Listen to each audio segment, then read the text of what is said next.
Okay, good evening, everybody. Thank you for coming along. I hope we are all sat down now. I think I'm getting the nod that you are all sat down. Perfect. Right, so thank you for coming along to our event today. You may or may not know that this is also being broadcast live in Cambridge and online as part of CamFest, which is a big festival back in Cambridge. So, welcome to Cambridge in Singapore. Who cares? We're hoping to convince you that you should care. And that was the first joke. Thank you for coming along. I'm going to tell you a little bit about me first and why I'm up here talking to you. Well, actually, I'm going to tell you quite a bit about me, because that way I tell you more about Cambridge too. So, I did used to do research. That's me in a biosafety level 3 lab wearing the full kit, very attractive. But when I moved to Cambridge, I left research. I moved into management. And I started in the Centre for Stem Cell Research. That's baby me, nearly 20 years ago. And I started in a skin stem cell lab. So that lovely luminous picture down there is actually hair cells in the epidermis. That's my lab. That's the big group of the lab that I worked at. And I was still doing research part-time because I got a paper. After that, I moved to be full-time lab manager, still doing a little bit of research, for the head of Department of Medicine at his lab on the Addenbrooke's site. And what I actually did is something I'd done previously, is I separated cells from blood. That's most of the research that I did. And Ken Smith has now moved to Australia. I then moved to zoology, and there will be a lot of photos of zoology because I was there for 8 years. That's my office, very colourful, as you can see. One of my favourite things is that Dinky Door, which is something that's very popular in Cambridge. So if you go to Cambridge, go looking for the Dinky Doors. They're little mini art installations. That was 2 floors below my office on Downing Street. So now you know where one is.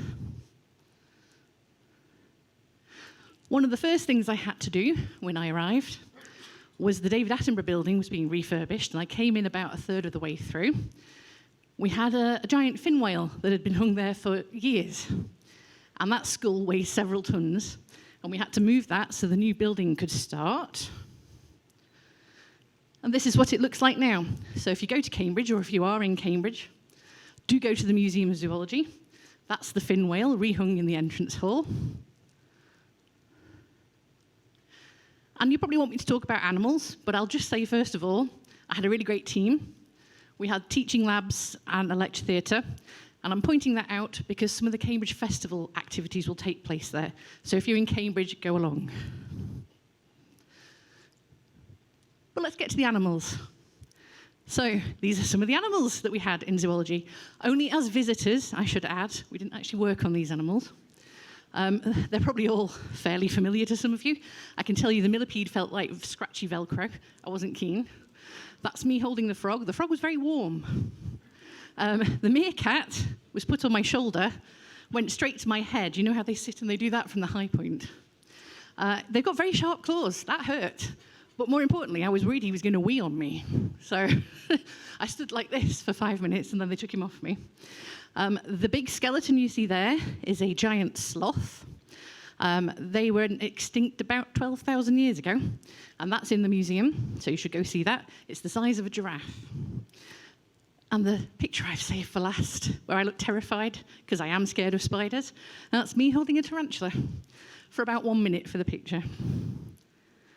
So I've showed you those animals, but actually it's a bit of a lie. In zoology, we really work on insects and fish.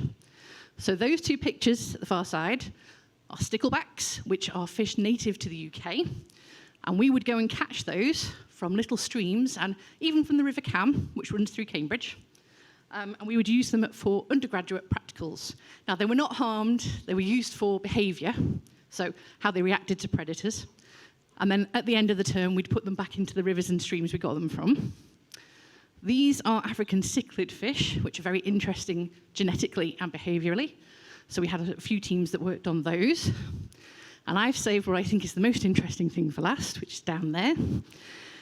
One of the things I was responsible for at zoology was safety. So when we got a 2.5-ton, £250,000 piece of equipment called a CT scanner, which takes really detailed x-rays. I was responsible for getting that into the building, which, if you're in Cambridge and I tell you this, you'll understand. We had to close down Corn Exchange Street, which is the main access to the main parking centre in Cambridge, 3 weeks before Christmas. So we had to do it at 5 a.m. Bit stressful, but once it was in place, I had to learn how to use it because I had to be responsible for the safety, and it does produce x-rays, which are radioactive. So that's the first image I took. And what you can't see is that you can't see that. It's in a rock this big. And there was no indication there was a fossil in there. So we took the image, and we were very excited to see that. Not as excited as the professor who collected it 15 years previously in Wyoming and carried it around with him because he was certain there was a fossil in there. And it turns out it's the exact type of rodent that is, let me check my notes, 32 million years old that he works on. So well done him. Now, I was there for 8 years. I started in 2014. I was there during the worldwide pandemic. So this is us putting the sticklebacks back into the streams we had just collected them from a month prior. It took us a week, because obviously we weren't going to run any practical sessions because the university was closed. And then I took a second job. So I volunteered, that's me, using my infectious disease skills again. I volunteered at the COVID testing centre in Cambridge. So while the rest of Cambridge looked like this, which if you've ever been to Cambridge, it never looks like, it's always full of tourists and students and bikes, and everybody else was learning to bake banana bread, I was doing COVID testing, which was actually quite fun. I quite liked being back in the lab. But best thing about working for zoology was I was there for the 150-year celebration, where we had amazing contacts like Jane Goodall, who did her PhD there, and, of course, Sir David Attenborough, who was an alumni of zoology, but he came to open the David Attenborough building, obviously, in 2019. He was very entertaining. I can confirm he is a national treasure. He's very entertaining and very funny, but not so funny. I had to do the safety risk assessment for letting Sir David abseil down a 40-foot green wall inside a building, which I said no, but he did it anyway. Moving on from zoology, I went back onto the Addenbrooke site, and I took the top-level role in the department. Most people in Cambridge will probably know it as the Institute of Metabolic Science. So we did work on things like diabetes, obesity, etc. That's just proof that I was there. It's actually quite a nice greenfield site, lots of lovely sunsets. The tents are actually an art installation, weirdly. That's me in the office. That's lots of outreach events that we did. Obviously, public health is a very big thing we need to advertise, so we did a lot of outreach. And this is what scientists will do if you give them a challenge. So that was the Christmas challenge. Each group had to make a Christmas tree that represented their research, and I had to judge them and give them a prize. But my favourite thing is that the Christmas before I left, I got to organise the Christmas party for everybody. And because I had the connections at zoology, we did it in the Zoology Museum. So my old colleagues and my new colleagues got to meet each other. But then I left. I came here. I came out to Singapore. That's my bags on the day I left. And since I've been here as the Chief Operating Officer, I've had quite exciting times. So I was very lucky to meet your then Deputy Prime Minister when he came to visit our labs. I've met your president. That is actually our Vice-Chancellor at the University of Cambridge. I've hosted a visit of UK universities at Create, which is where we're based. And when the Prince of Wales aircraft carrier was here last year, I got to go on board 3 times, amazingly. And that's me and a colleague from Imperial College about there on the ship, which was amazing. So it's competing well with zoology, I think. So I've told you about me and how I got to be here, with a bit of Cambridge along the way, but let's talk more about Cambridge. It was founded in 1209, and it's the 4th oldest university in the world. There are nearly 25,000 students, undergrad and postgrad, over 13,000 staff, and as you can imagine, 40,000 people in a small city were quite a big part of the city. There's 31 colleges. Now, Cambridge is a bit different to most UK universities. Normally, say, University of Manchester, you apply for a course and they accept you. Cambridge, you apply to a college and the college has to accept you before your department and course will. And when you are in Cambridge, most students live in college or in college-owned accommodation. Most students socialise in the colleges. Most students eat in the colleges. And there is actually quite a bit of education that happens in the college.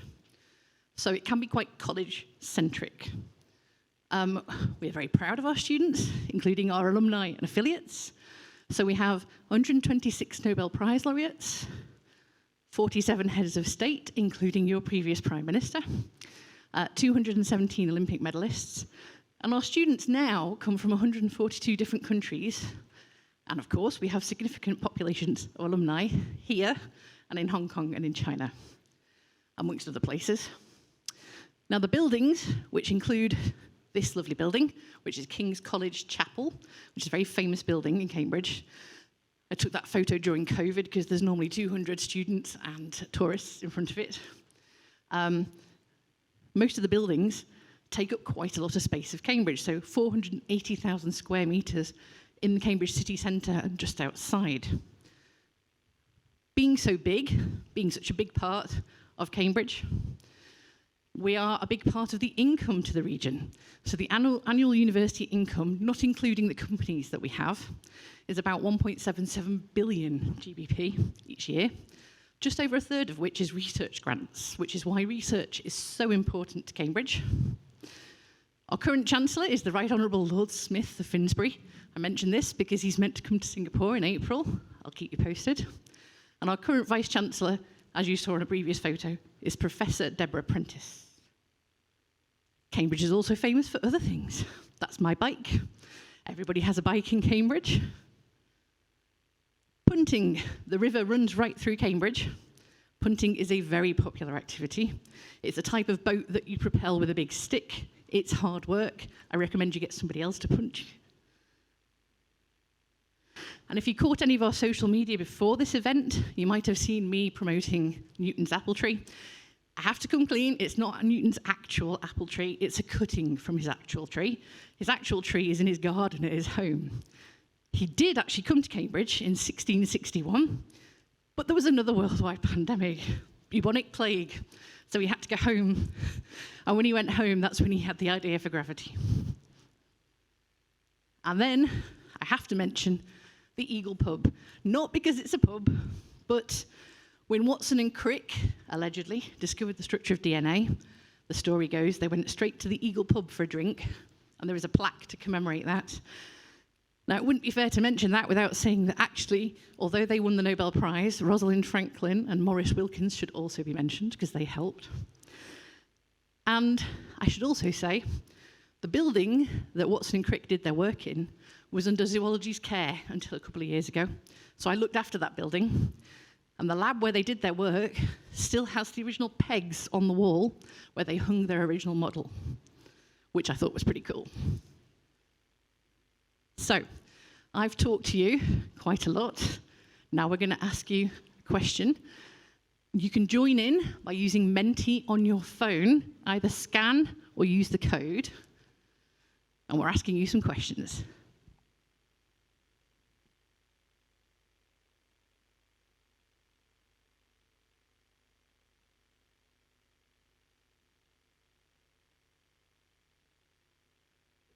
Thank you to everybody who's joining. Please do join if you're online, if you're in Cambridge, if you're here.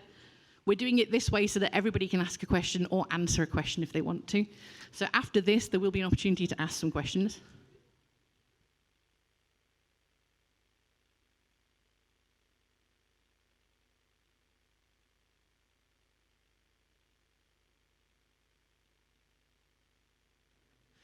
I like that we can see the answers come up in real time. Very good.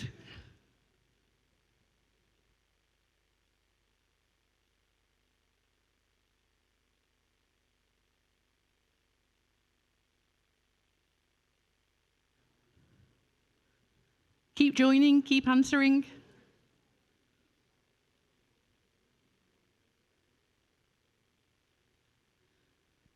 Thank you for joining in.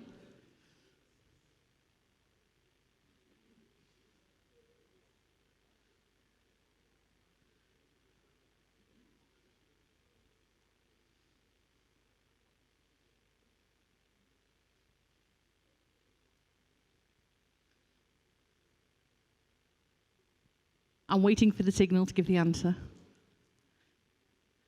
Looks like a lot of you are kind of in the area.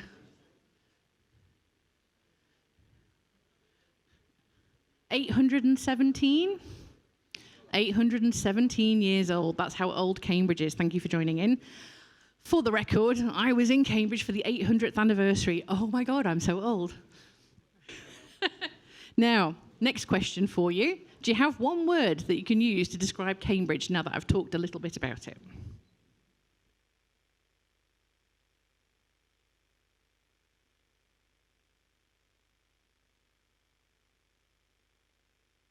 The emoji.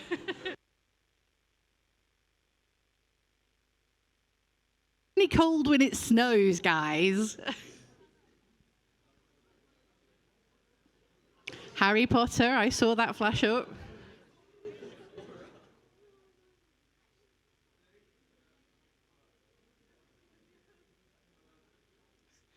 Communist, that's a new one.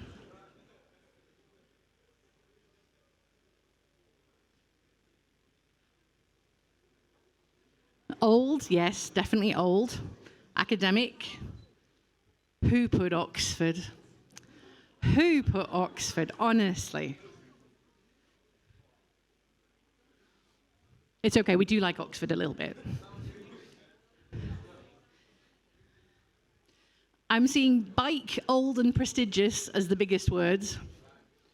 That's probably quite accurate. And thank you for calling us prestigious.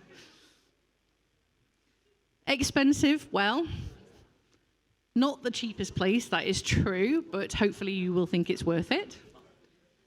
Thank you very much for taking part. We're going to move on to the next portion. So, I've talked about Cambridge, but we are Cambridge Cares. So we're in Singapore. We've been here since 2013. We were the first overseas research institute established by the University of Cambridge. We bring together international researchers, obviously from Cambridge, but also from Tohoku in Japan, EPFL in Switzerland, CNRS in France, NTNU in Norway, and of course, your brilliant Singapore institutions, NTU and NUS. And together, we all work on problems relevant to Singapore, but also the world at large. And we are part of the Singapore National Research Foundation. They're our funders. CREATE network of research centres. CREATE stands for the Campus for Research Excellence and Technological Enterprise. And in these buildings here, you can find all of those universities. So we have MIT, Berkeley, Illinois from America. We have NTU and NUS from Singapore. Cambridge and Imperial from the UK. ETH Zurich, TUM and CNRS from Europe. Shanghai Jiao Tong from China, and the Hebrew University of Jerusalem from Israel. And together, we all do research, sometimes collaborating with each other and with other universities external to this. Now, Cambridge Cares has two main streams of research. We're not going to talk a lot about the human health and potential one today because we haven't got time, and also the researchers we have for you all work on decarbonisation.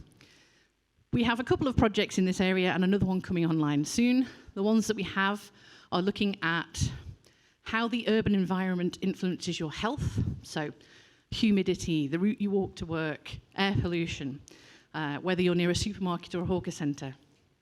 All of the things that are around you, how do they influence your health? But we also have a project that looks at learning through life, your flexible cognitivity, I've lost the word, never mind, it's gone, see. And can we help you learn better through life? Just an example of some of our health projects. But we're really here to talk about the low carbon industries and cities projects that we have. These pictures just demonstrate some of the research that we do, and I will leave the researchers to tell you about that. So, we have another interactive session. Can you remember which universities I just told you were listed? as create partners. Were you paying attention?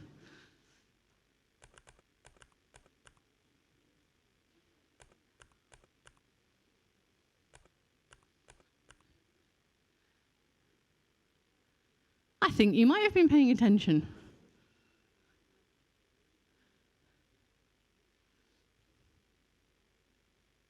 Well, some of you.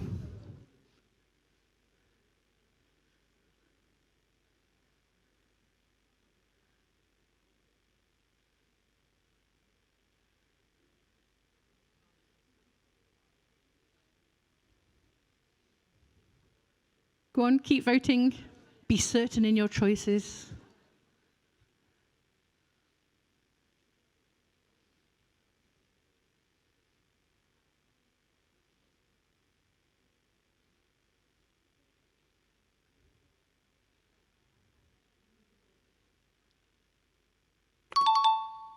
And we have the answers.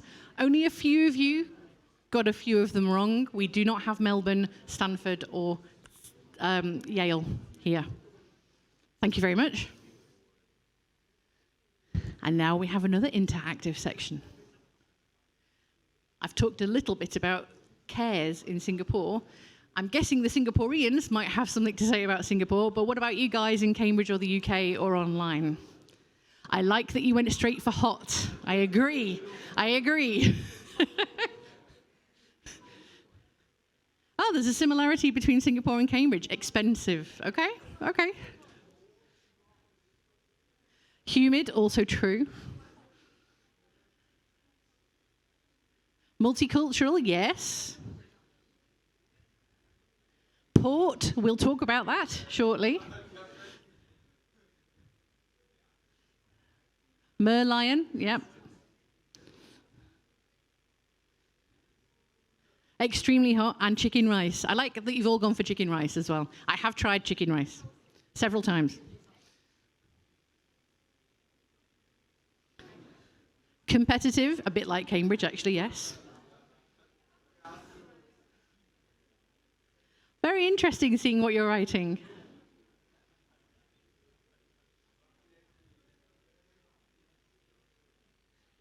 Thank you for joining in. Now, we've talked about Cambridge, we've talked about cares, but why are we in Singapore? Why is Cambridge in Singapore?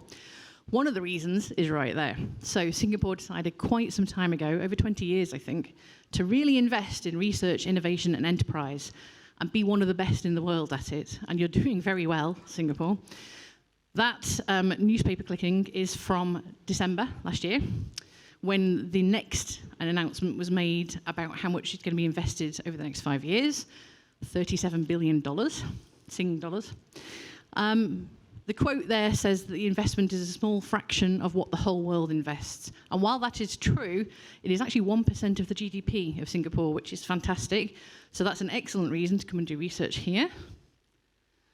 Back when we first started, Professor Dame Lynn Gladden was the Pro-Vice Chancellor for Research in Cambridge.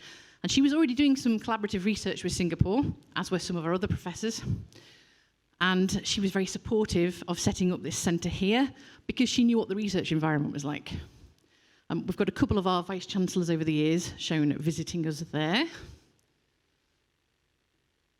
I can tell you that the other reason that we are here is the vibrant maritime research environment. So for anybody who hasn't yet been up a tall building in Singapore and looked out to sea and seen all of the ships, I suggest you do it. And anyone who's coming over from the UK or Cambridge, definitely go do it. I recommend Marina Bay Sands. There's a nice bar at the top. And you'll see how many ships there are around Singapore, which is astounding. But it is a maritime hub, so it's a really great place to do maritime research, which is something that we do. There's a couple of our researchers. One of them's in the audience, I think. That's our drone. In a world first, we flew that over a ship that was being refueled with an alternative fuel to check for leaks.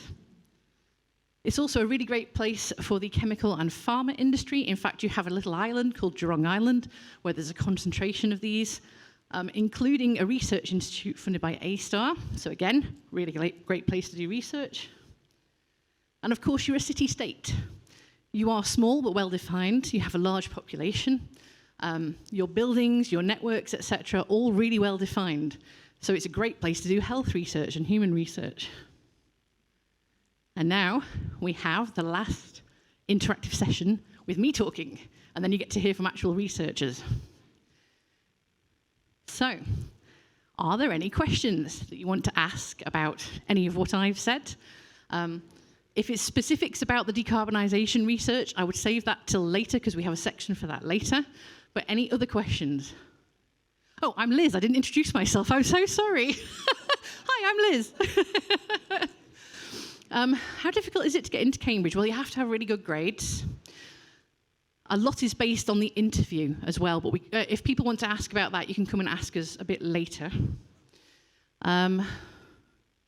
What separates research in Singapore compared to the UK? All right, from my perspective, it's how streamlined you are to getting an actual real-world result from the research. So not just doing basic research, but turning that into things that can have impact in the real world. That's what I see as a difference. Can you intern for Cambridge Cares? We do take interns, yes. Perks of going to Cambridge. It's a really pretty city. And there's lots of nice things to do. And if you get bored of Cambridge, London is 45 minutes away. And it's, of course, a really good place to go travelling from as well, a bit like Singapore. You can see a lot of Europe when you live in Cambridge, and you can see a lot of Southeast Asia when you live in Singapore. Do they offer fully funded scholarships for international students? That's an excellent question. I'm not entirely sure. There are definitely scholarships, usually partial. There may be some fully funded scholarships for international students. I'll have a think about that, and if anyone wants to ask me about that afterwards, please do. How are the different colleges in Cambridge? Well, at least one of our speakers today was at one of those colleges, so he can tell you about his experience with his college. They differ in age and in size, so some of them, one of them, was there when we started in the 12th, 11th century. The others have come since. Some of them are hundreds of years old. Churchill, I think, is the most recent. I might be wrong. Marcus would kill me if he was here. Marcus was our original director. He's a Churchill fellow. I think it's about 50 or 60 years old. So there are some really old colleges and some newer ones. And they all have different amounts of money. So if you want to have a really fancy party, you want to go to one of the ones that has a lot of money. Do researchers earn a decent amount to sufficiently provide for themselves? I feel like you should ask our researchers that. It's unfair of me to answer because I was a researcher and I moved into management. I can tell you I make more money now than I would have as a researcher, but that's not true for every role like this. It's very specifically related to being in Singapore. Would not be true in Cambridge. What is the size of Cambridge University? It's massive. Because it has all the different colleges, all the different departments that all relate to different schools that go back to the centre of Cambridge. Basically, Cambridge University is the city of Cambridge. So it's big. And we're very intertwined. You've got colleges next to shops, next to restaurants, next to a department. It's all very interactive. What time is it in Cambridge? It is 8 hours behind us, so it is morning, so it's probably about 9:30-ish, 10:30. So I hope everybody's awake that's listening in Cambridge in the UK.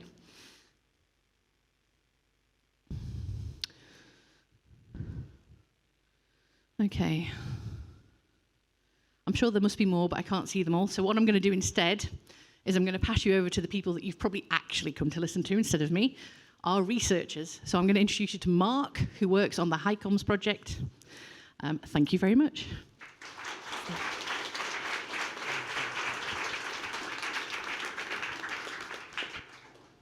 Okay, so good evening, everyone. Thanks for the introduction. So I'm Mark. I arrived here in Cambridge last September. I'm a research fellow, and I will talk about the HiComs project, which is part of the decarbonization research we are doing. So it stands for hydrogen and ammonia combustion in Singapore. The goal, as you probably know, is to reduce carbon emissions. So the easiest way to do that is to rely less on fossil fuels and natural gas. There is some solution that are promising, and researchers started working on that quite long ago, actually. It's hydrogen and ammonia. They are considered clean fuel because they do not contain any carbon atoms, so there is no way they can produce CO2. However, there is some challenges that we need definitely to face. The first one is that those fuels burn completely different from the classical one we used. For instance, hydrogen is much more reactive. It can raise some safety issue. And it's quite difficult to store because under ambient condition, it's a gas. So you will need a huge volume for a small quantity of energy. On the other hand, you have ammonia, which can be stored as a liquid. So it's quite easy. It has been used actually for quite a long time in the industries, but for different use, more for production of fertilizer, for instance. The main issue with ammonia is that it doesn't burn so well by itself. So there is some challenge to blend those fuels, for example, to have new solution, efficient ones. Those new fuels have another small issue, that they produce a new kind of pollutant, which is nitrogen oxides. You maybe heard of that as well. For diesel engines, it starts to be an issue as well. So we're studying all of that. And we have two main parts of the study in CARES here in Singapore. We have experimental parts with some of my colleagues that will talk more about that, Yongren and Tong. And we have also numerical work to support those kind of simulation. And we are not alone working on that. Of course, we are working with the University of Cambridge, here in Singapore with NTU and NUS, but also worldwide with the CNRS in France, the NTNU, so in Norway, and Tohoku University from Japan. So all of those, we try to coordinate our research to do some experiment in some of those labs which require a lot of difficult equipment to get here in Singapore, or to have more, let's say, CPU hours to do some big simulations as well. So we try really to coordinate all of that. And now, to explain a bit more what we are doing, like, let's say, daily, we will show you a small video presentation of our work. Hello, my name is Tong. Hi, I'm Yongren. We are both research fellows working at Cambridge CARES under the HiCom project. Now I'm going to show you around the lab to share with you what we do. In HiComs, we work on the combustion fundamentals of carbon-free fuels, such as ammonia, hydrogen, and their fuel blends. One of the ways we do that is by experimenting with flames.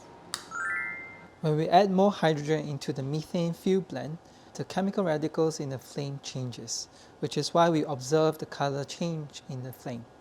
Here we are looking at the pure hydrogen flame, and it is radiating red color in the dark, but not luminous with light in the background. We can detect different chemical species inside of the flame by utilizing this dye laser system. And here we are using this rhodamine 6G dye to produce 283 nanometer wavelength laser, and it can detect the OH species inside of the flame. And here is the gas analyzer, and we can use it to detect different emission species from the flame, such as NOx, carbon dioxide, and etc. This is the high-speed camera. It's able to look at different self-emitting species in the flame at high frequency.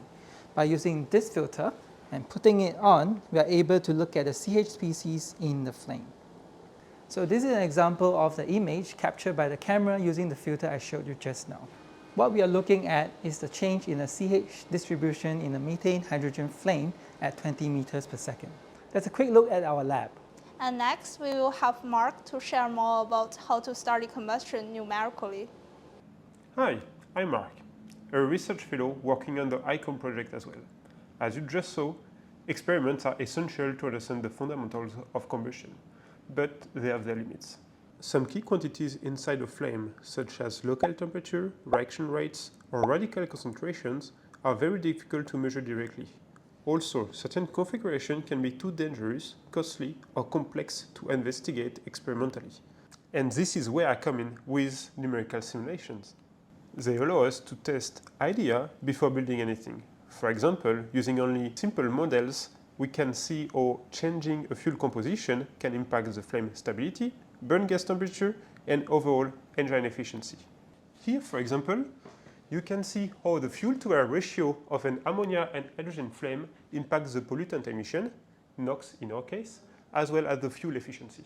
Real industrial applications are even more complex. In this case, we need to simulate not only the flame but the entire burner or combustion system. It's much more resource demanding and requires careful model selection, but they provide access to critical information that is extremely difficult to obtain experimentally. Here, for example, you can see a turbulent jet flame using cracked ammonia as fuel, which contain hydrogen.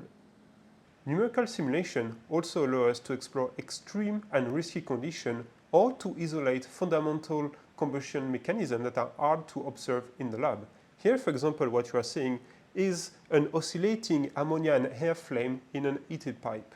By combining experiments and simulation, we gain both realism and understanding, which help us in ICOMS to design safer, cleaner, and more efficient combustion systems for the future. Okay, I hope you enjoyed the video. So now that you have a bit of a clearer idea what we are trying to do, what we're doing daily, let's say in the lab, I will just introduce myself a bit more. So I come from a laboratory called M2P2 in Marseille, France, where I did my PhD. You can see me here, there, during the defense. And my PhD was about hydrogen safety, and especially what's happened when you have high-pressure hydrogen leaks, for example, because there is some risk that it can ignite by itself. So it was something I was taking a look at.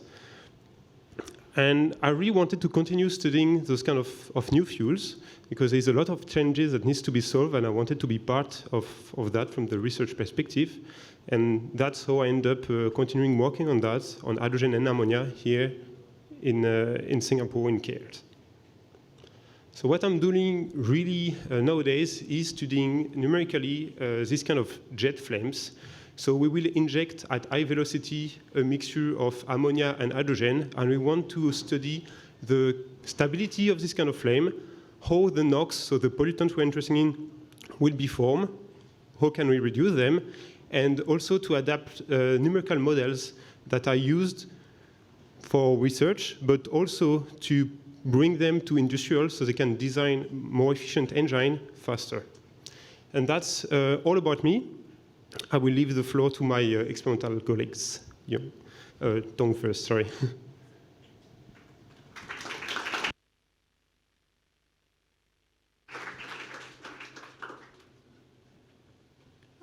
Thank you for the introduction, and thank you, Mark. So my name is Tong, as introduced in the video. I'm also a research fellow working under HICOMS project in Cambridge, Cairns. And so most of you might be interested into how I got this position in Cambridge, Cairns. So I will have a brief introduction on it. I majored in energy and power engineering during my bachelor degree, and there are several core courses, including the fluid mechanics, heat transfer, and also combustion. And I chose combustion because it's quite complicated subject, and it contains chemical, physics, and also engineering. So I decided to carry on this combustion study during my master and PhD. So I got my PhD degree in Norwegian University of Science and Technology in Norway. And it's quite a beautiful university, and it's quite cold compared to Singapore. And one of the coincidences of my PhD is that actually my supervisor and my co-supervisor on my left side and right side on the picture, they're all graduated from Cambridge University. And more coincidentally is that actually my supervisor is also one of the principal investigators under this HICOM projects, and that's why I know these projects, and that's why I decided to come to Cambridge, Cairns to do this ammonia and hydrogen study. And this is very similar to my background, so I hope this will help us to finish this project successfully. Yeah, thank you. So next one will be my colleague Yongren.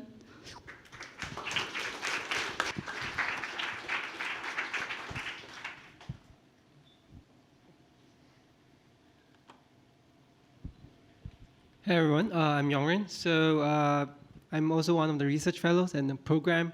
So I did my bachelor's in Imperial. So this is a picture of Imperial. I did a chemistry degree, and after that, for my PhD, I did chemical engineering. So this was me after I did some tutorial for chemistry, and the view was really nice in London. And then after my chemistry, I was thinking like, oh, what should I do next? So I took some time to figure out like what I want to do further in terms of research. So I actually came to NUS to do a research engineering job and kind of know more about combustion stuff. So I kind of proceed further with understanding what really the chemistry within it. So then I was fortunate enough to get the scholarship from the Fitzwilliam College, the Lee Kuan Yew scholarship, to do my PhD. So this is a picture of the Fitzwilliam College in University of Cambridge. So this is just me doing some experiments. So not just the type of flame that you saw just now. I also do some very tiny like candle-like flame. And I study like the chemistry within itself, within the flame itself, and how the carbon form into soot. And these are some of the images of the flames that I done recently. I also did a bit of a research in digital twin to see how we can optimize chemical processes as well.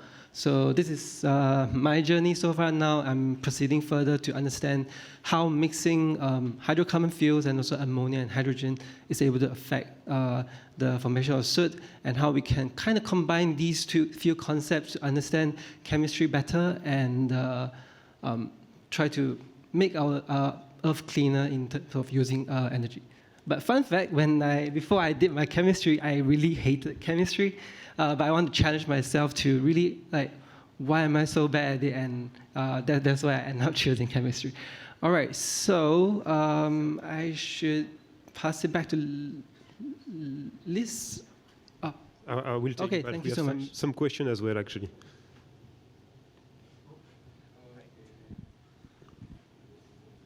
You can say if you want this wish. Yeah. So which type of field is HiCom studying?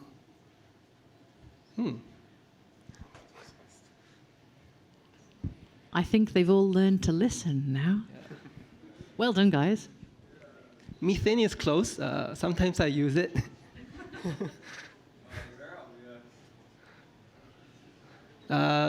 Gasoline, maybe kerosene. Yeah, introduced very well. I think we can. Yeah, so high means hydrogen. All right, awesome. Next one.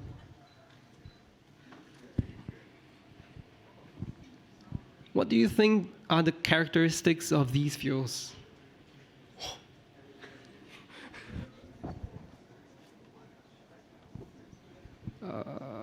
So you just place the 1, 2, 3 to the different quadrants. So This is a bit trickier because we didn't directly talk about this, but just say what you think. hydrogen is kind of explosive. I think you learn it in chemistry. Ammonia is a bit milder. It's harder to burn. Fossil fuels is just kind of intermediate between the two. So if something is not very easy to burn, then it means that it's not very efficient. If something's very easy to burn, then it might be very efficient.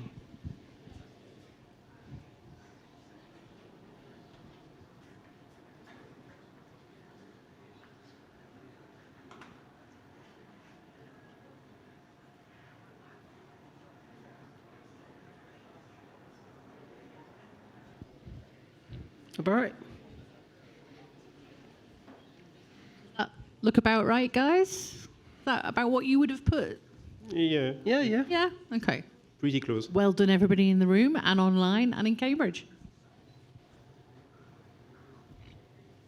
Next question. Which fuel gives off a reddish flame?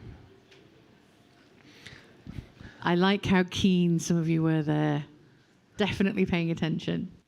So like when you see the candle light, it's kind of yellowish, red.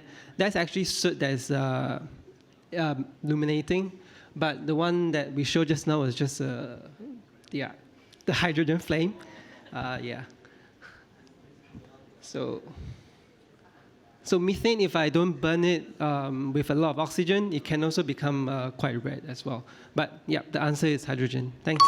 Next. All right, next question. Why do we need to study these fuels? Because we need to assess the safety, because, is it because it burn differently?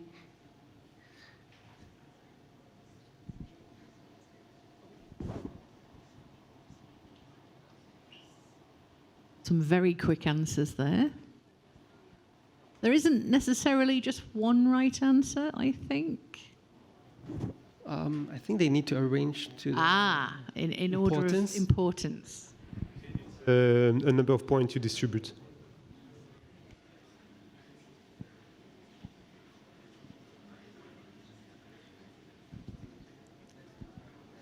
Yep, so like pollutant emission is very important because when you remove the carbon from the combustor, then you will release something that is nitrogen based, and it might not be a good thing. Yeah, but of course if you burn hydrogen, yeah, then it'll be quite good. All right, I think, yep, to understand the pollutants, to know the safety is also very important.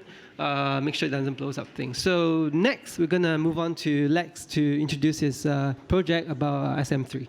Welcome.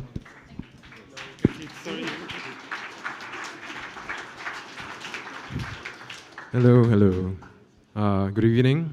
I am Lex, and I'm also a research fellow under Cambridge Cares, but under a different project this time. It's called SM3, which stands for Sustainable Manufacture of Molecules and Materials. I'll just give a very brief introduction of the project, because I'm not really going to talk science today. So the main goal of the project is to reduce Singapore's reliance on oil and gas. As you know, it is a very big industry here. So moving away from oil and gas-based feedstocks and focusing on sustainable chemistry and processes. So why are we working on this project? Well, mainly because chemical and pharmaceutical industries are one of the biggest major polluters in the world.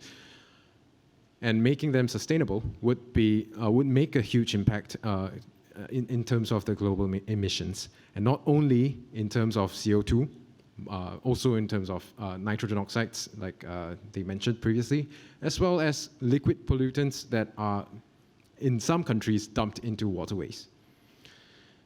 You might ask, as Liz might have mentioned earlier, Singapore is so small, so why are we doing this research here? As you can see, the size of Singapore is barely comparable to the size of London.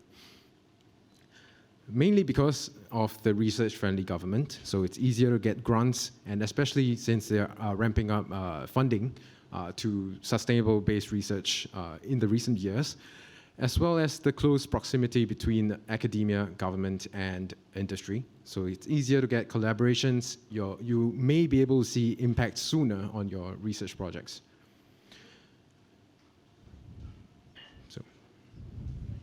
So this is a mentee question. So given that the UK is about more than 300 times the size of Singapore in terms of landmass, and has about 11.5 times the population, what do you think the proportion of pharmaceutical and chemical products export is of the UK compared to Singapore?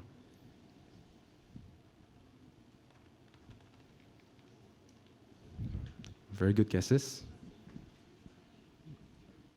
And this is the value in Sing dollars, right? Value in Sing dollars, yeah. Well, this is just the ratio, so it doesn't really matter.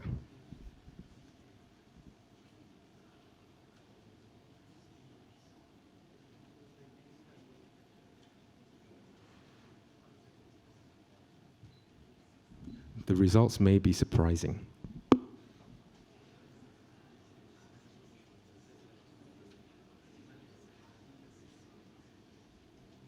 Okay, so the numbers has about settled. So let's review the answers. So the guesses were about 25 and 25 times for each of the answers. So Singapore's pharmaceutical export is about 1/3 of the UK. So the correct answer was 3 times. And chemical exports is about 72% of the UK. So the correct answer for the second question was 1.5 times. And therefore, research in Singapore has the potential to bring an outsized impact to the world, as more than you would expect. And so this brings the topic closer to what I'm doing.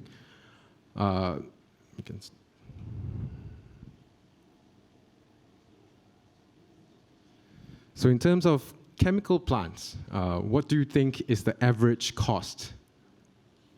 So just the average.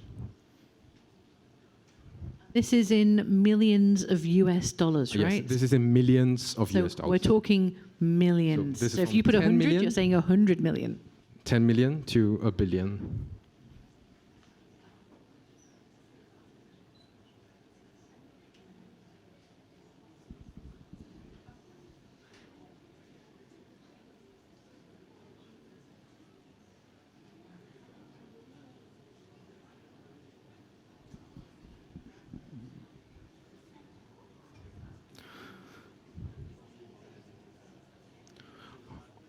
They're all pretty good guesses. There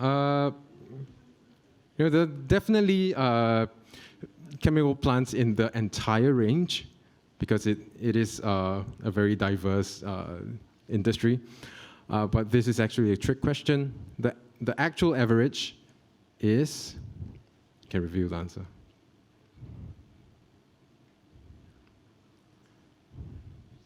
Oh yeah. So this is actually not the right answer. The actual answer is about $1.2 billion USD. So it's more than the end of the range. But that's just average throughout the world. Okay, so we can... Presumably meaning there could be some that are more than 1.2 billion. There are plenty that are more than 1 billion. A few in the world that cost upwards of 5-6 billion. Yeah, mostly in the US though. Never mind. So, how do we guess or how do we calculate what these chemical plants cost? It's mainly through techno-economic analysis. And this slide wasn't supposed to come out first, but usually the question that I get is techno what? Well, in order to explain this word, we have to break it down. So techno-economic assessments, you can break it down to technical and economic. And the technical assessment part entails accounting for the energy and material inflows and outflows of the plant so they can calculate the efficiencies, sizing of the equipment, selecting of the equipment, as well as the emissions and the wastes. And the economic side, you have to think about the capital cost, which is the upfront cost that you have to fork out to buy your assets, such as your land and your equipment. The operational costs, which involves things that you have to pay every year or so. So materials, your labor, and as well as taxes, other costs. And you also have to factor in things like the profitability. So why do you want to build a plant in the first place where they can make money, as well as the potential financial risks, especially when black swan events come along with, for example, COVID. So these are the things that you will have to account for when doing a techno-economic assessment. And what are the challenges in making these TEAs? Mainly, it is the lack of data. So these are some of the examples of data that we have trouble getting, which is basically everything.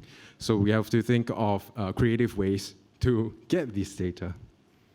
But this is actually not the main topic of today for my sharing.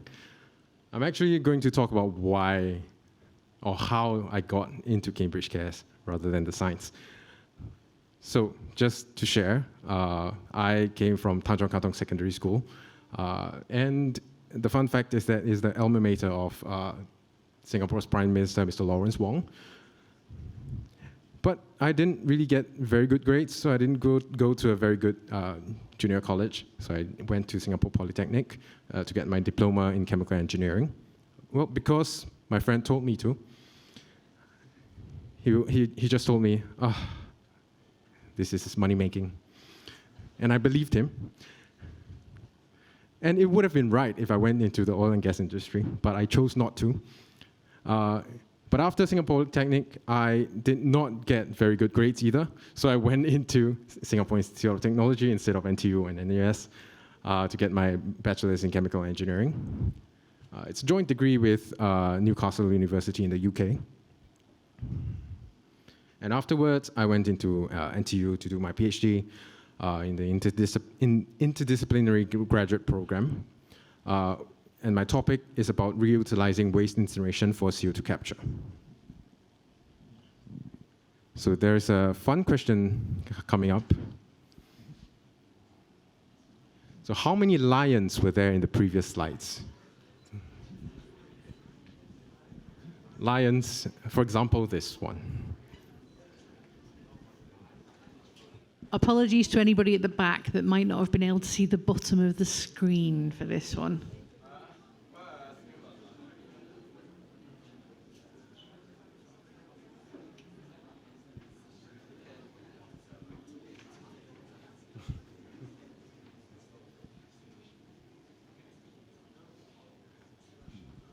Anyway, if you're interested about techno-economics, you can ask me questions later, but this is going to be unserious for now. Okay, let's review the answers. So it was 7. We're going to go through the answers. Oh, wait, this is wrong. So 1, 2, 3, 4. Yes. So this is also a new thing that I realized, that they all use the same lion for some reason. And so continuing with the question of how did I get here? So I have to introduce my PhD supervisor, this guy, Dr. Paul Liu Wen. He was basically manufactured in Cambridge. He got his BA, master's, PhD, and did his research fellow there, so for many, many years. And then he continued in Cambridge, in Singapore, under Cambridge Cares with, when he was employed with, in NTU. And he moved on to be an assistant professor in SIT Newcastle. And afterwards, he moved on back to NTU as an assistant professor, but now he's an associate professor. And so how did I get into NTU for my PhD? He basically went back to SIT-NU for a guest lecture.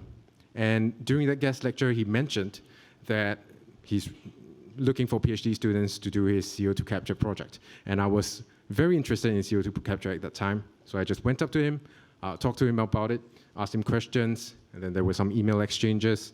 Then I went on to do the interview, and I was in, just like that. So after my PhD, he mentioned that there was this project in Cambridge Cares called SM3. There was basically overlaps between what I was doing and what I was going to do in this project. So he also recommended me here. So he's basically the reason why I'm here. And so how many lions were there in the previous slide? Top tip, it's not the same as before. So, yes, but it's a trick question. There's no actual question. There was 11. But, so what's the key takeaway with my sharing today? First one is don't underestimate your impact. Like Singapore, you should always aim to punch above your weight. Don't think that because you're just one person, you are not going to make an impact in this world. Grab every opportunity within your reach and self-doubt later. If I hesitated, because like I said, I didn't get very good grades from the start. During the guest lecture, I would have thought to myself, oh, a PhD wouldn't be for me. I'm not smart. I wouldn't be here. So just take whatever opportunities you have right in front of you, grab it, and you can think about the rest later. But also, self-doubt in moderation.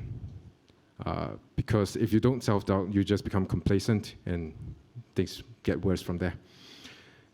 And lastly, what you know, who you know, might just be more important than what you know. So make connections, even if you don't really like socializing. Sometimes people come in front of you, just talk to them. You don't have to go up to every single person you meet, but just talk to whoever that is in front of you. And with that, I thank you for your attention.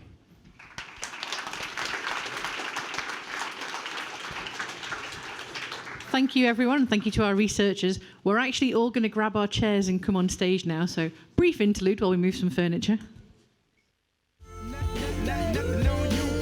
I somehow managed to get both legs on my dress there. Don't know how I did that. So we're going to sit here now and answer some questions that we hope you are going to put up on screen for us. So please feel free to add some questions online. And I should say, as well as forgetting to say my name when I started, I forgot to mention that if you're in the lecture theatre in Cambridge, we've got 2 people who used to work at Cambridge Cares in the lecture theatre with you. So please do talk to them afterwards, if you haven't already. Ooh.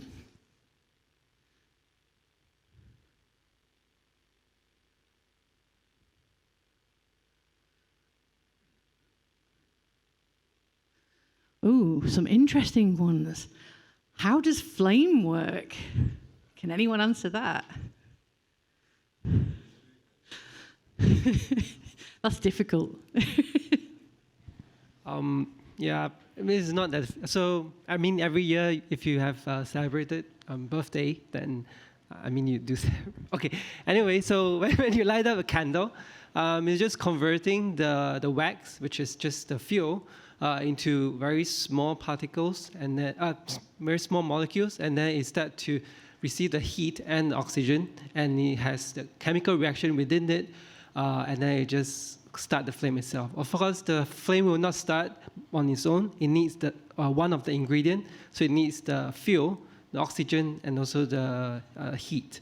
So when you light up you want to start the flame, you need to provide all of them at the same time. So when the candle is like that, you have the fuel and you have the oxygen, but you don't have the ignition. So you need to provide heat, the first lighter, then the flame will sustain itself. So you can think of flame as just a chemical reaction, but in a gas phase. So normally when you see chemistry experiments, it's just a reaction within the liquid phase, but for flame or combustion, it's just a chemical reaction in the gas phase. And the boundary between the gas, solid, and liquid will be very blurred when you look into a soot, because in the flame itself, the soot is so large that it could be a liquid phase.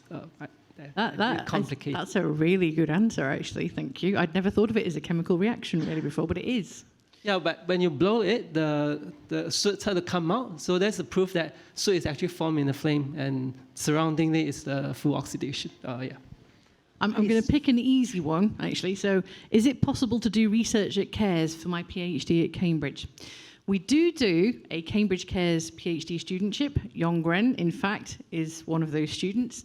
But there are some conditions around that. So we have to write that studentship into our grants here in Singapore, because we have to fund the Singapore years from here. And your supervisor has to be able to work here with us in Cares and also back home in Cambridge, because you have to do 2 years in Cambridge as well. So there's some conditions around it, but yes. Should I go for a sciencey one or a more job type one? Let's go with the job type one. I think we can combine, are you happy with your job? And if you had a chance, would you change it? With what are the disadvantages of getting into R&D that is not widely talked about? I'm going to point at Lex first. Any thoughts on those 2 areas? I think it ties really well into one of the questions earlier on about the researchers getting paid well enough or not. Did you ask that question? No, I didn't. I believe, based on my survey of several countries, Singapore and Switzerland are one of the best places to research in terms of pay. Elsewhere, including Cambridge, might not be getting the same level in terms of the cost of living.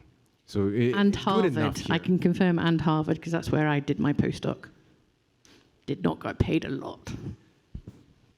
But of course, you cannot compare it to other industries in Singapore, such as finance, you know. I think that you probably have to really enjoy research, because you kind of, I don't know if you guys are all the same, but I think the professors that I've encountered, they live and breathe their research. So you have to really, really want to study what you're studying. So it isn't necessarily about the money, but that's nice. Any thoughts, Tong? It asks if I'm happy with my job. So I think every job has like something you like and something you don't like. And for my job, I think at least you can cover like the previous question. I can cover all the things by myself. I don't need to, I'm independent. So that's one of the good things. And also I like my research a lot. So I like flames, as well as I like doing experiment. It's very interesting. So I think those are the most exciting things for me. So I'm quite happy with my job for now, at least. Yeah. Thank you. What about Mark? I mean, my answer would be a bit similar. Having the opportunity to continue to learn, and especially a bit more as research fellow, but we can orient it a bit the research as well. Doing a PhD, usually it's quite tight. We don't have so much time. But in research fellow and after being an associate and professor or so on, being able to choose what you learn to learn, to invest your time in, and thinking that it will have an impact actually in the future, trying to help future generation. It's a bit ideologist, but I think it's quite important and feeling proud of it. Saving the world. Saying, okay, maybe not. At least getting it less worse. That's also a good point. Yong Ren, on the same area. Not an HR question. Yeah, Are you happy with your job? Would you make different yeah. choices? And what are the disadvantages of working in R&D? Any of that area? Well, I mean, every job has a disadvantage. It depends really like what you really want to focus in. If you choose one field, there's pro and cons. And for research, especially, of course, it doesn't get paid as the same as like finance and so on. But yeah, you do get a lot of freedom and actually time to explore things that you're curious about. That's a really good thing here. And also to share what you have learned with people. That's also a very valuable thing. And have a discussion with like researchers within the research center itself is also very like challenging, engaging, and challenge myself to understand phenomena in science or explore things that are outside of my comfort zone. Yeah, that definitely. I also really enjoyed research. I realized while I was doing research that I liked solving the problems. I didn't want to come up with the problems. I didn't want to have the big idea. I didn't want to be the professor having to find the big problems that would get funded and that would employ everybody in my group. That was too stressful. But I discovered I was quite good at bossing people around. So in the area of science, I chose to boss people around. Actually, I still get to know about the science, and very occasionally, like during COVID, I get to go back in the lab, and I enjoy that. But managing scientists and managing science is also quite fun, especially somewhere like this, because it's not just one department. So I'm not just looking after a department that does zoology or a department that does biochemistry. There's a range of research in CARES, and that's actually very, very interesting for me. So I would also say consider research adjacent jobs as well, because they're also interesting. How do you think the improvements towards artificial intelligence can help research developments further? That's a good question. Does anybody want to take that? So, for example, for our project is the ammonia and hydrogen combustion, right? So actually you can combine AI with that flame thing, because, for example, when you do experiments or simulations, you will get a bunch of the data. For example, like how the flame looks like, how the flow field looks like at different conditions. And if we use AI, it will be easier and for us to understand the flame like more quickly. So that's one of the ways that to understand the phenomena more easily to combine with AI. Yeah. Anything to add? I think with regards to my research, because I mentioned earlier that a lot of the data is very scattered and very obscure. So, AI can help us find that data that may be hidden somewhere. But of course, it is also a big challenge now because AI is not that great yet at coming out with realistic information. Sometimes, if we asked it to find information and cite the sources, I'm not sure if I'm pretty sure some of you have already done this, but, up to or even more than 80% of the sources can be fake. So that is a very big problem that we're trying to solve right now, is to finding the right information that is actually accurate.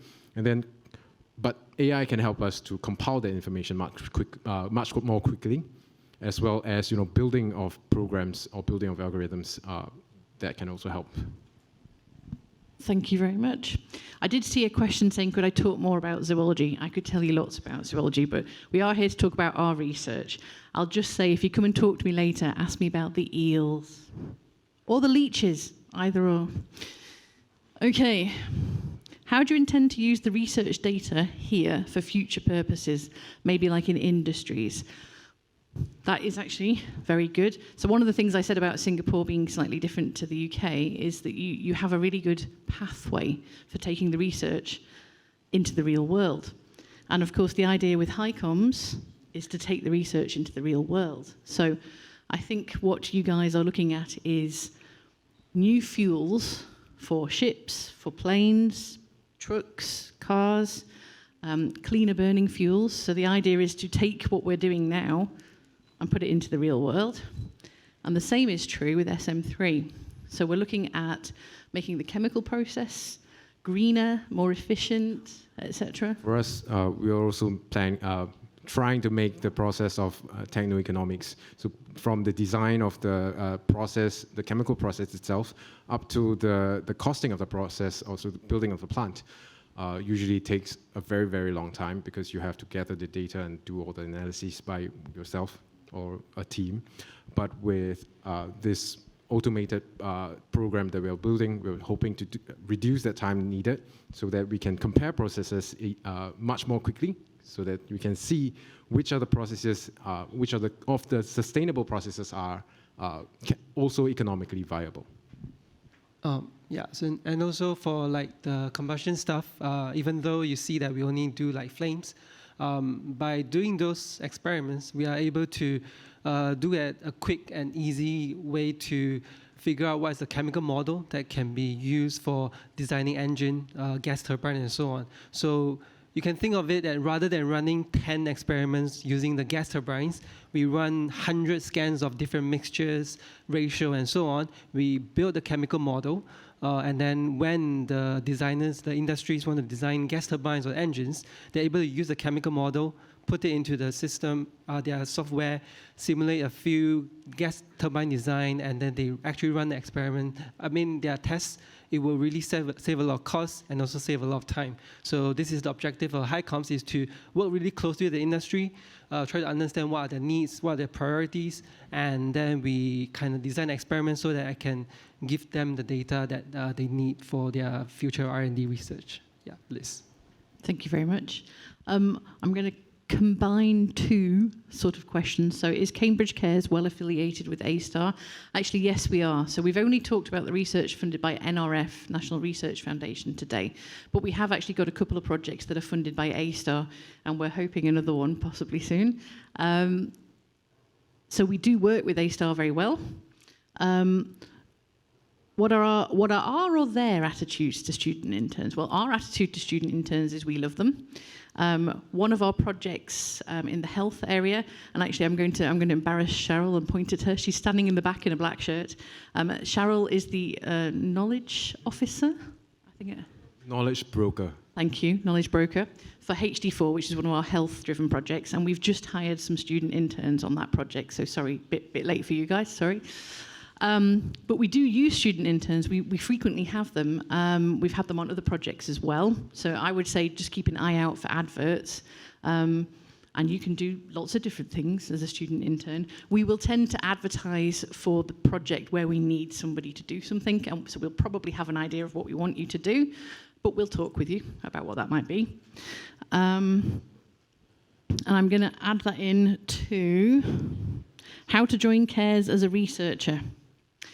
Well, we advertise our jobs. So we're a little bit different to a university. If you were a university, we're actually a Singaporean limited company, but we're fully owned by the University of Cambridge. So we're not a university department as such.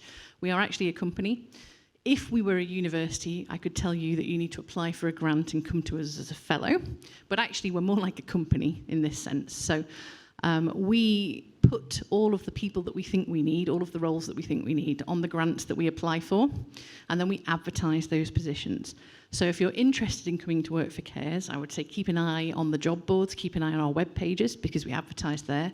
But also, if you're really, really interested in coming to work for CARES, and you know what area you want to work in, drop one of the professors a line just to show that you're interested, because they'll know if they've got jobs coming up or other potential opportunities. So definitely go to our website and have a look and use that as you see fit. Maybe I could ask you guys as researchers, what skills should students start building to be a researcher? Any thoughts? Young Ren? I think for now, how to use AI responsibly and knowing its limitations. That I think it would be one of the That's an excellent point. We want you to have your knowledge in your brain and not rely on AI and computers to know everything for you, because it's your brain that will make the difference in the research. It's your way of thinking and processing and working through the information that is actually unique, and that's what can make a really good researcher. So don't rely on AI and online knowledge. Sometimes it's wrong. What is my most memorable experience of being in Singapore? I think I saw somebody say. You say in that question, it must be rough living overseas. Well, it might be for my other half, who is possibly watching online in the UK, because he still lives in our house in Ely, and I have moved to Singapore. But he gets to come over for holidays, so that's good. And actually, I do work quite long hours, so if he was here all the time, he still wouldn't see me that much. I don't find it rough, other than the humidity. It's very humid. It's very humid in Singapore, and my hair doesn't like it. But generally speaking, and you probably hear this a lot if you're in Singapore, it's very clean, it's very safe, it's very green, it's very efficient. I like all of that. Most memorable experience, well, I did get invited to the British High Commissioner's house last year to meet Princess Anne. That's pretty okay. I was quite happy about that. But actually, it's hard to beat the aircraft carrier, honestly. I was squealing as I walked around. I was so excited. Where I live back in Cambridge, in Ely, we get fighter jets going over all the time, and I got to see the fighter jets up close on the deck of the aircraft carrier, so I was very excited about that. Thank you for asking.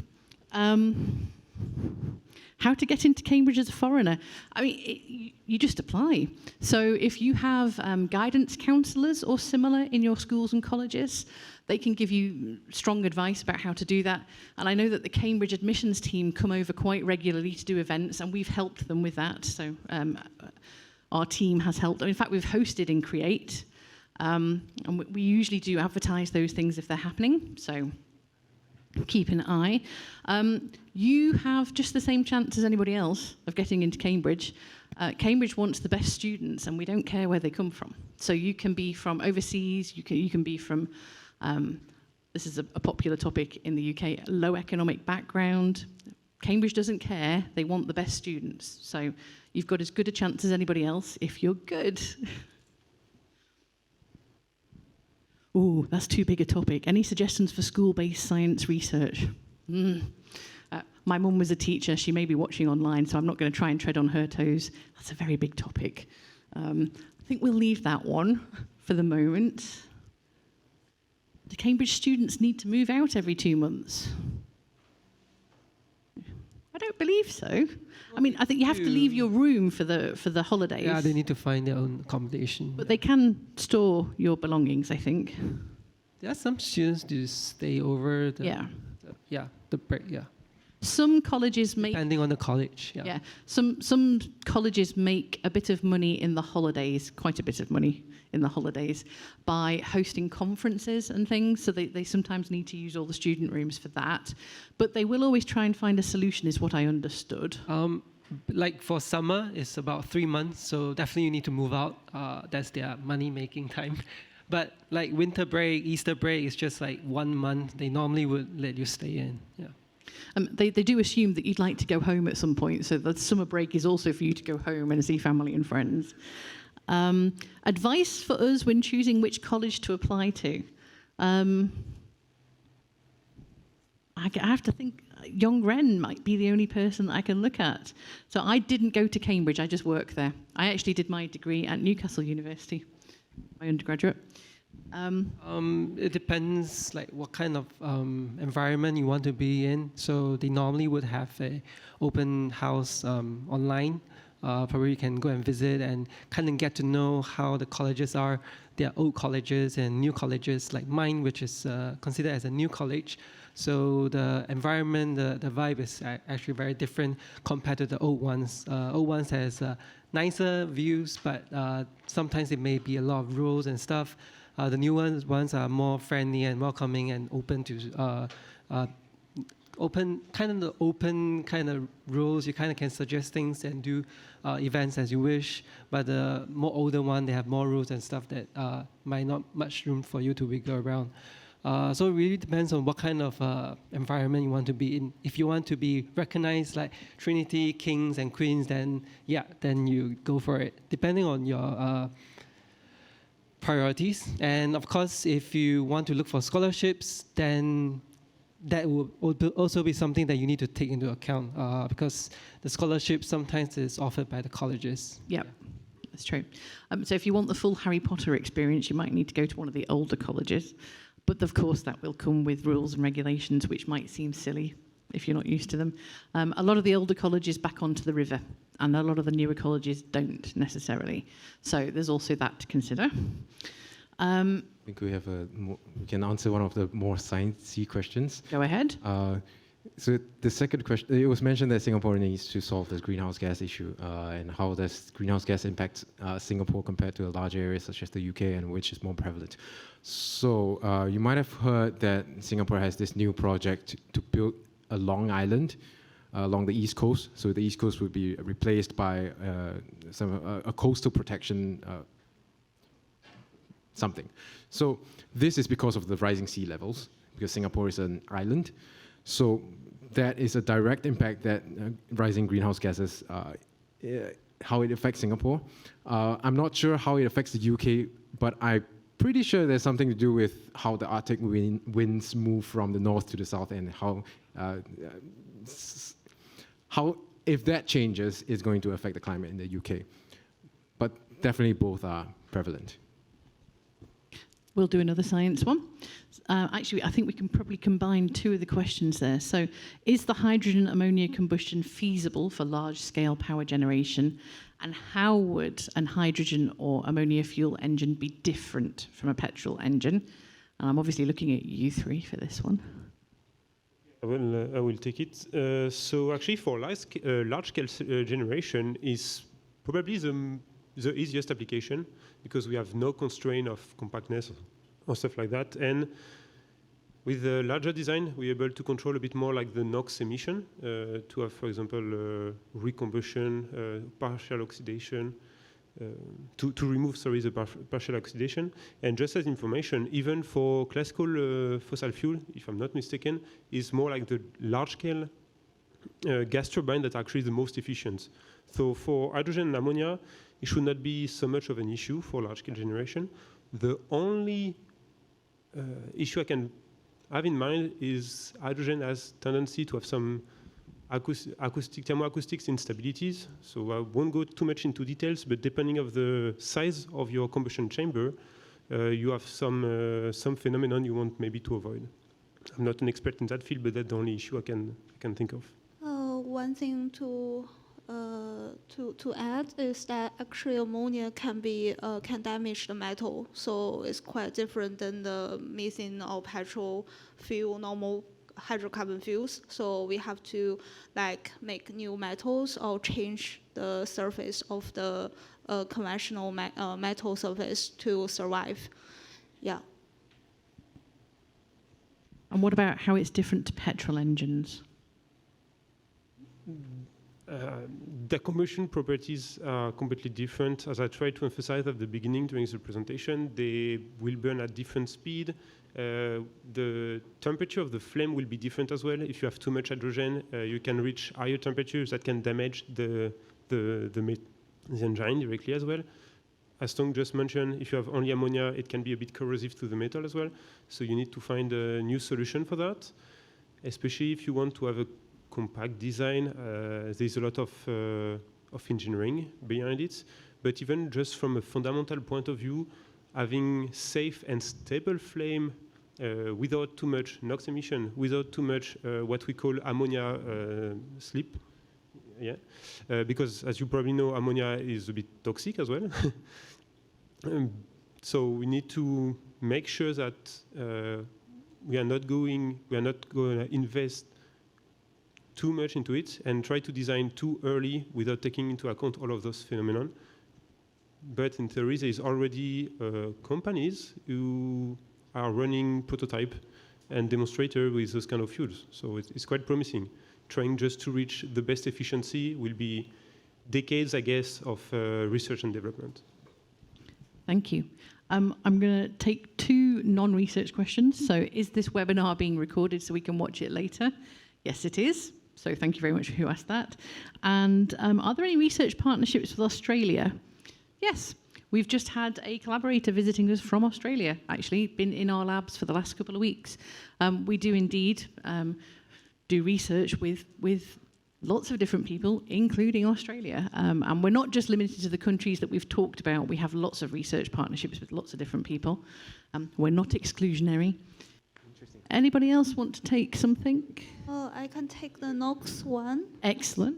So it says that the NOx affects the ozone. Yeah, that's true. And how we reduce these negative effects is that we can burn ammonia, such as like this hydrogen, in a very low or rich conditions. So when it's at equilibrium, it can produce a lot of NOx, but when it's lean or rich, it cannot produce a lot. And we can also use other methods, such as what I'm starting is to use plasma. So this plasma can actually reduce the NOx emissions as well. Yeah. Thank you very much. How expensive are hydrogen and ammonia fuels currently, and how would we ideally like them to be? I'm guessing they're more expensive currently. Yeah, I think because hydrogen is very hard to transport it, so it can be very expensive because of that. And ammonia might be expensive because ammonia is usually produced by the Haber process, Bosch-Haber process, by combining hydrogen and nitrogen. So if hydrogen is expensive, then ammonia can be expensive, but the transportation and the production of ammonia is more mature. So I think at this time it can be expensive for both of the fuels compared to the natural gas, for example. But in the future, if we want to really reduce the carbon dioxide emissions, we have to move on from this to that. And that answers the question someone asked, does the flame matter? So it really matters because, for example, we all use AI, right? We use a lot of electricity. So how does the electricity come from? It usually comes from the gas turbine. And this gas turbine, it has combustions inside of it. So we have to burn a lot of fuel to produce a lot of electricity. Thank you very much. I'm going to quickly step in and answer close collaboration between academia and industry in Singapore. How do these collaborations play out in practice? Actually, pretty well. So I said we have some A-star funding that is done through the PIPS program, the Pharmaceutical Innovation Program Singapore. And actually, there are a lot of entities that have signed up to the PIPS program, not just universities and entities like us, but also places like AstraZeneca and Pfizer and other big pharma companies. And we work together to do research. So the pharma companies come in on those projects and do research. And some of the research that we've done over the years through this PIPS program has led to additional research grants being funded by, for instance, Pfizer. So Pfizer have independently funded us outside of the PIPS program to do some research for them.